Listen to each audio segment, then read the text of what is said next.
Bonjour à tous, ici Jiba. Je filme pas ma gueule aujourd'hui parce que c'est un peu Bagdad chez moi et du coup, ça sert à rien de faire des vidéos de bordel.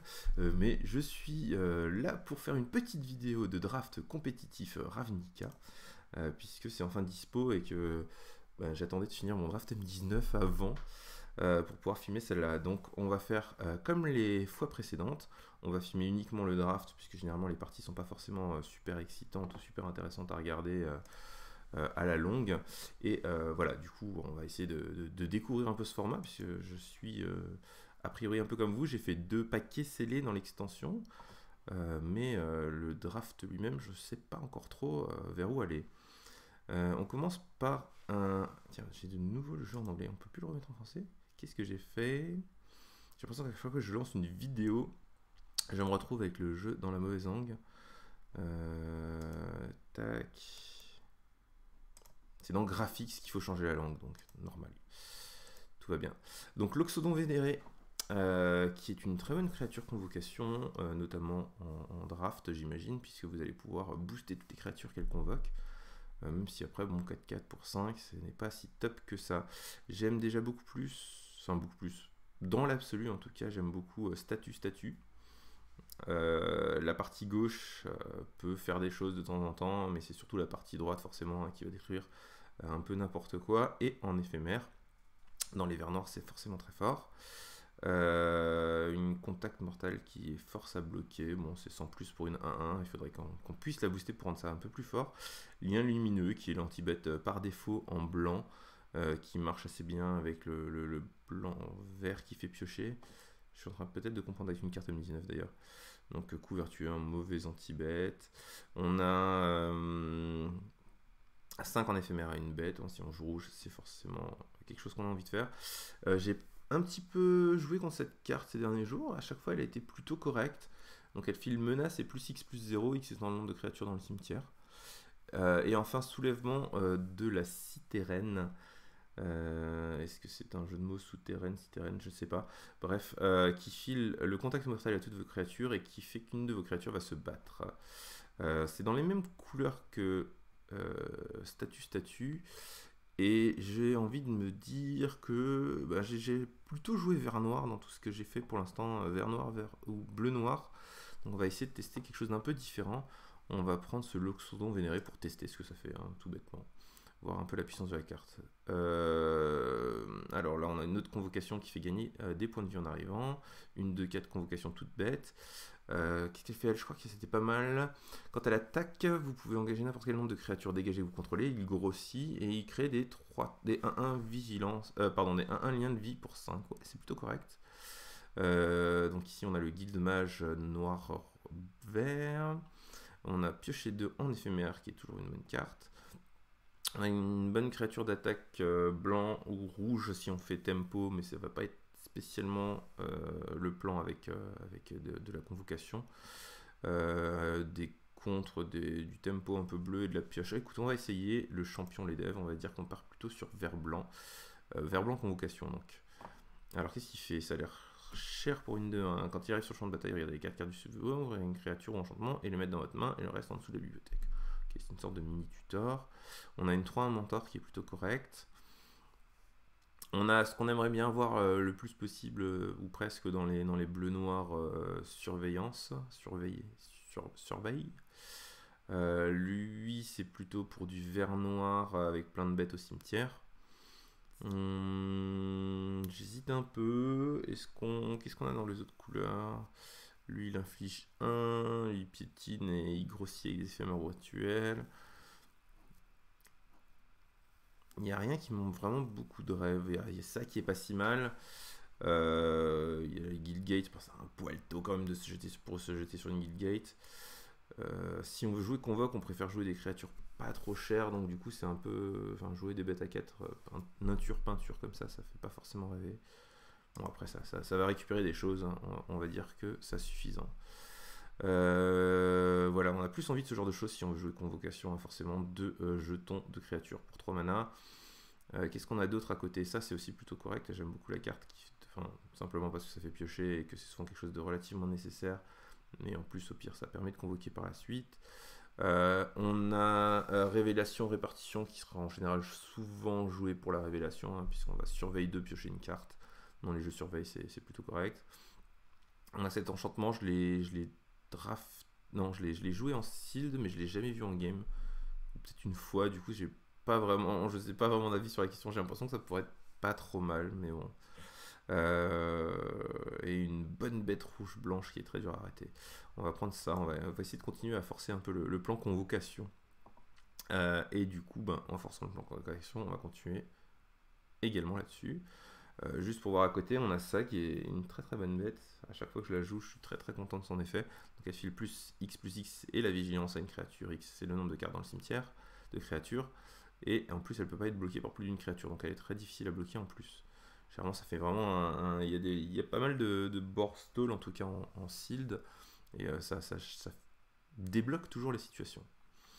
Voilà, un boost pas forcément terrible. Plus de c'est bien. Après, pour le 1 point de vie par créature attaquante, c'est très très surfait.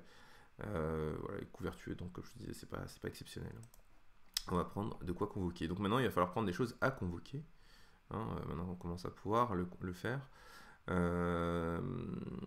Donc on a la bête dont je parlais il y a 2 minutes et un gros Loxodon 3-4 pour 6. 6 c'est vraiment cher, même s'il gagne des points de vie c'est correct. Je vais plutôt prendre ça, j'ai envie d'en avoir au moins un dans mon jeu. Même si effectivement ça marche pas très bien avec le compagnon sous serment, mais bon. Qu'est-ce qu'on a ensuite? Je pense qu'on va prendre ça, le témoin au rabais, donc il est 1-1 et quand il meurt il crée un 1-1 l'un de vie. Et dans les deux cas, c'est un bon moyen de convoquer rapidement. Bon, un enchantement créature, c'est jamais super. Un anti-bête, endurance supérieure ou égale à 4, c'est assez intéressant dans le format, notamment parce que il y a une 3-4 vol qui est vraiment cool. J'hésite un peu avec la Guildgate, honnêtement. Ouais, pour l'instant, j'ai l'impression qu'on a que des créatures et rien d'autre. Un anti-bête, ça fera vraiment pas de mal à ce deck-là. 1 lien de vie pour 1, c'est probablement ce qu'on va prendre ici. Qu'est-ce qu'elle se fait déjà elle dans la vie? C'est un mur potentiellement indestructible avec la portée. Oh, c'est assez rigolo, tu me diras.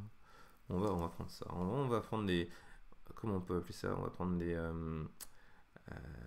elfes de Lianevar, hein, pour un jeu convoque.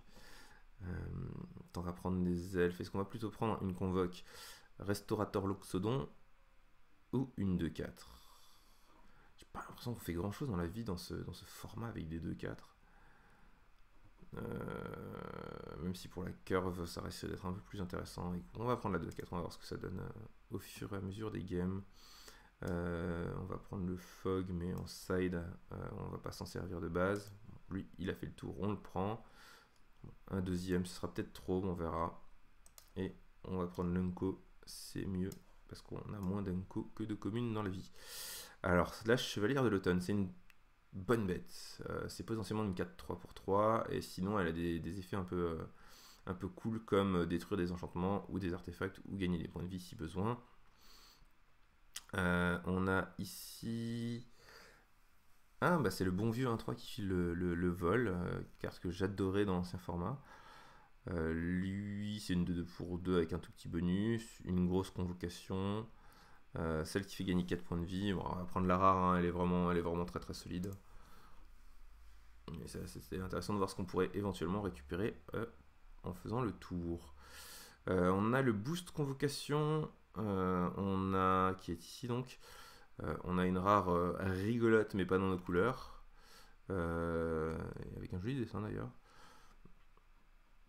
Qu'est-ce qu'on a ici? On a Might of the Masses qui pour le coup risque d'être pas trop mal dans un jeu où on essaie d'avoir des jetons et plein de créatures. Et on a, si on jouait blanc-rouge, on aurait probablement pris ça, hein, puisqu'on a une 4-3 mentor pour 4. Assez dur à jouer, mais qui fait vraiment le café. Puisqu'en plus, elle remet des blessures sur l'adversaire. Allez, on va prendre Might of the Masses. Un boost de temps en temps, c'est toujours bien.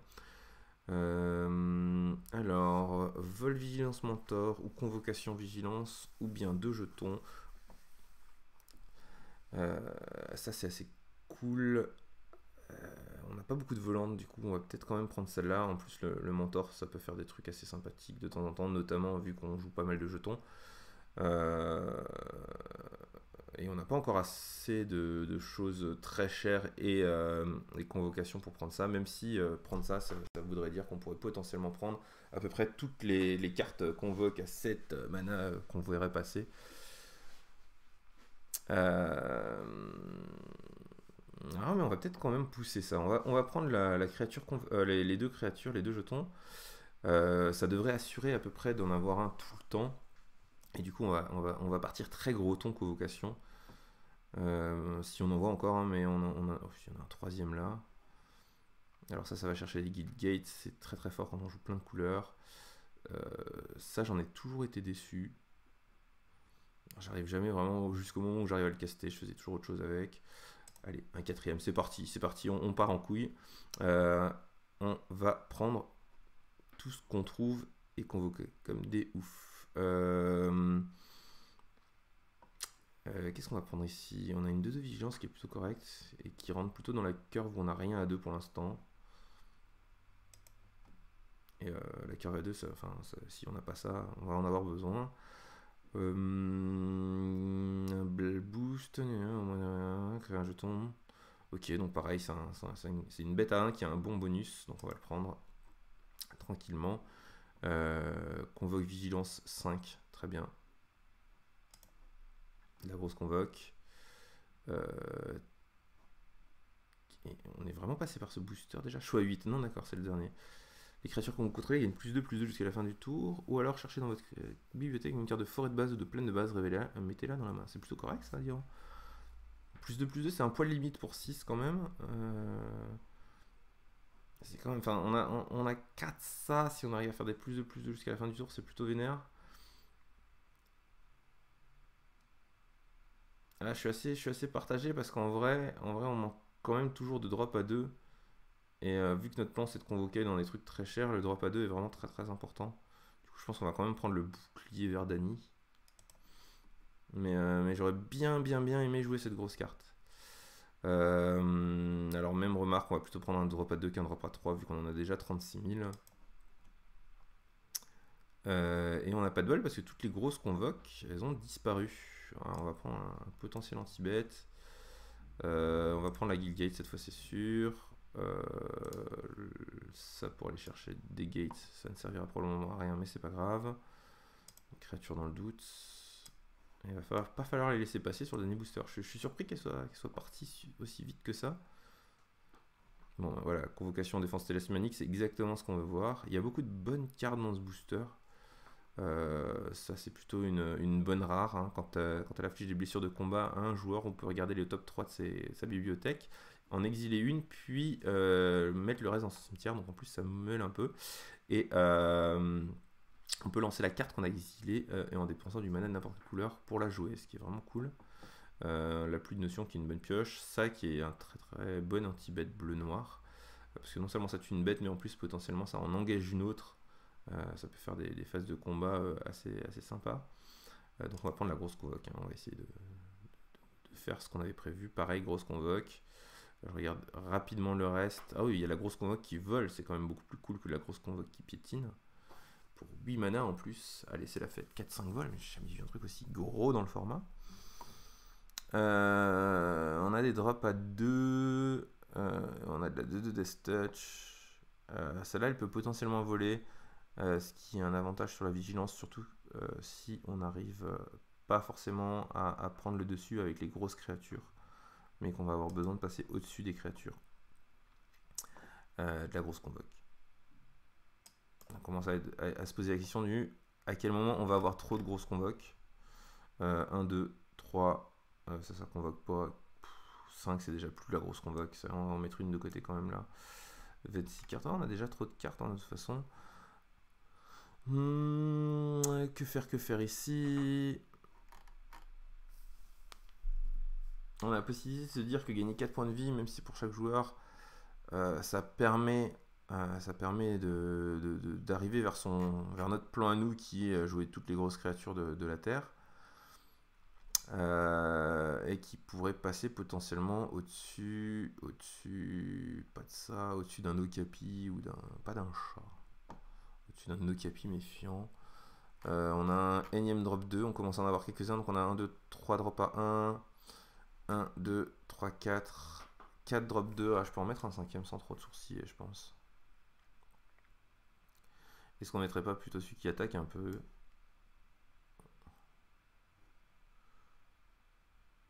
Parce que plus 0, plus 1, ça fait quand même pas grand chose dans la vie. Hein. Allez, on va mettre la recrue au teint frais. Donc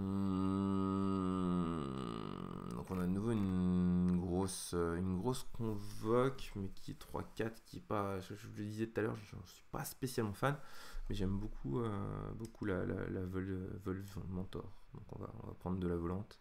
Qu'est-ce que ça fait dans la vie ça? Les créatures qu'on contrôle, il y a une +1/+1 jusqu'à la fin du tour. Ah oui, c'est plutôt sympa quand on a plein de bêtes. Dégager toutes les contrôles. J'ai la fin du tour.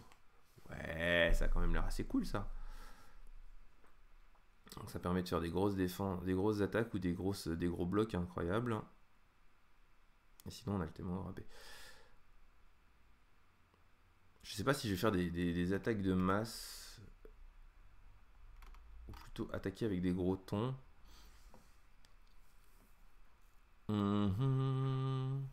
Est-ce que je prends un drop à 1? Est-ce que je prends une créature pour 4 qui grossit mes créatures? Ou est-ce que je prends un Trix de malade? Ou bêtement une deuxième Guildgate pour fixer mes couleurs?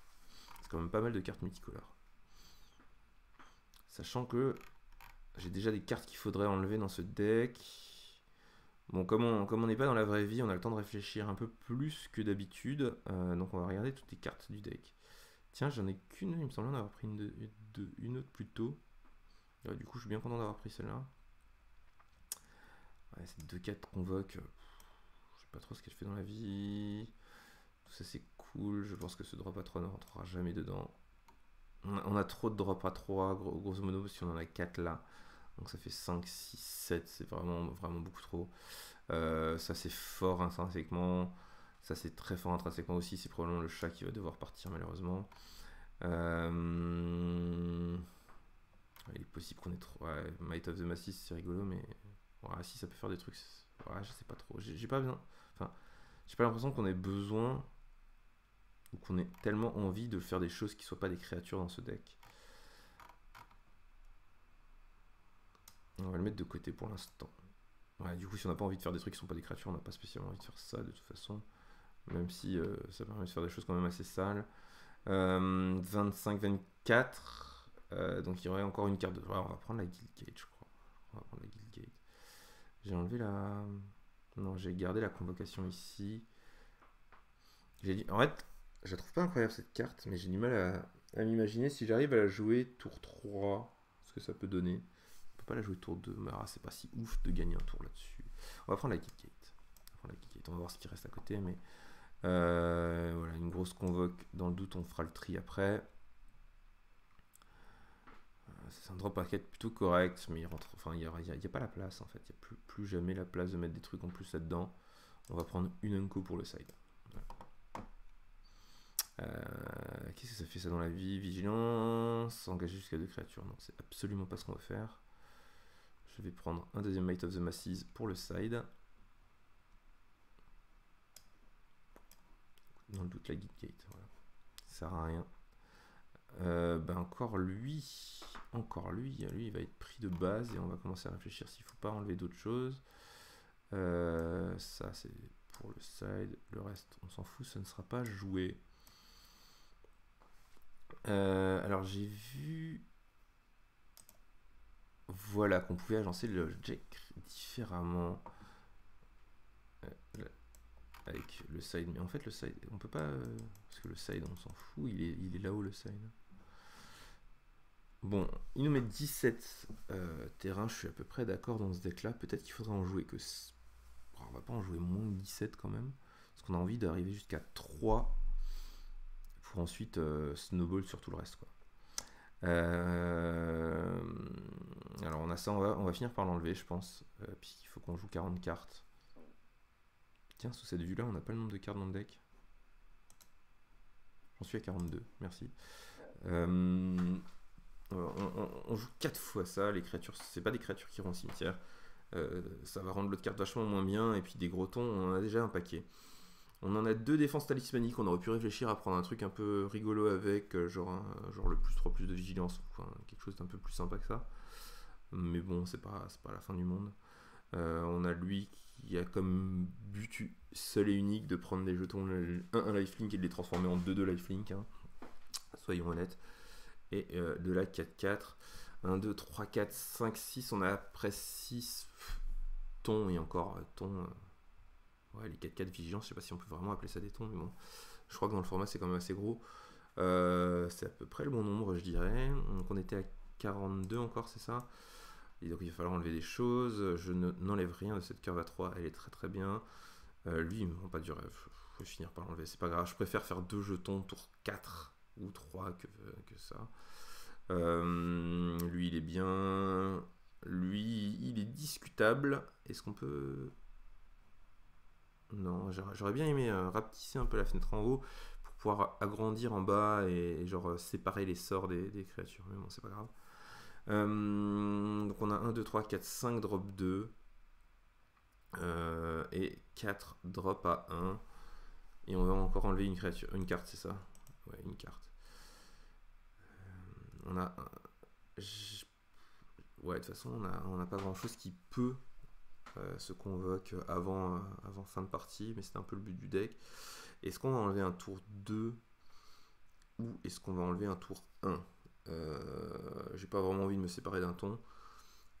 Du coup, c'est probablement quelque chose comme ça. Alors lui, il crée les créatures, mais quand plein de créatures attaquent, donc c'est quand même assez rare qu'il risque de faire quelque chose de plus que être un 1 pour 1, mais bon, dans l'idée, lui il vole lien de vie, je vais pas l'enlever. Surtout pas avec un moyen de le mentoriser un petit peu. Et lui, il crée un cantimer, ce qui est quand même cool de faire double usage, double emploi.